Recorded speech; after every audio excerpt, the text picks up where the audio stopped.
Warren McNulty here of Whiteboard Wednesday, and today we're going over major inspection items. This isn't everything, but these are the major items that come up more than often for major items, right? So, when you get an inspection report, you're going to have 20 to 40, 50 pages of items that the inspectors noted, anywhere from, watch items to cosmetic items. Sometimes items that are just out of code. Every year code changes, and as the code changes, he has to note them because technically it's not in code, right? And then there's big items, right? So you're kind of looking through the report, trying to find items that you either want to have the seller fix, have the seller take off the price of the home for, or have the seller give you credit so after closing you can spend the money on fixing it, right? So these are kind of the big items that come up that could be deal breakers and or just more expensive items that you see pretty often.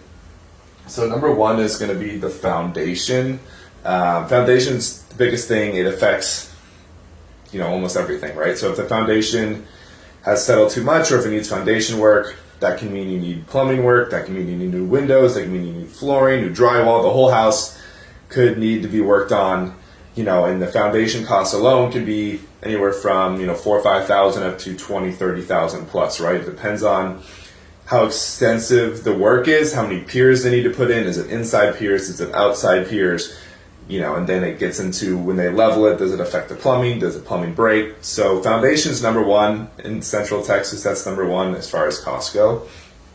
Plumbing kind of ties into that, right? So older homes, if you have any metal type of plumbing instead of PVC, things of that nature, cast iron plumbing, if the foundation moves at all, or if it's older and it's leaking, you need to replace the whole thing, right? So that's a big expense. That's going to be anywhere, $15,000 up to $30,000, kind of depending on what needs to be done as well.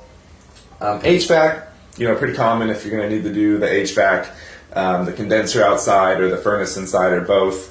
Depending on how much you need to replace, you're looking at anywhere from a couple grand up to 10 or so grand, or higher depending on how many units there are. So that's a pretty expensive one if it needs to be replaced. And then the roof, probably out of all these four, the roof's the most common. Comes up here in Central Texas. We get a lot of hail, get a lot of weather. It's really hot, so the roofs don't last nearly as long. The builders don't put on a great shingle. So roof comes up a lot. Insurance claims come up a lot. Roofers meeting insurance to get insurance to pay for the roof comes up a lot. So this is a big one, but that could range, anywhere $7,000 to $20,000, depending on the shingle, depending on the size of the roof, the slope of the roof, the grade of the roof. So that's a big ticket item also. And roof's probably number one that I see here in Central Texas for items to watch. So hope you liked what I heard. This is what we got. Inspection items. Have a good day.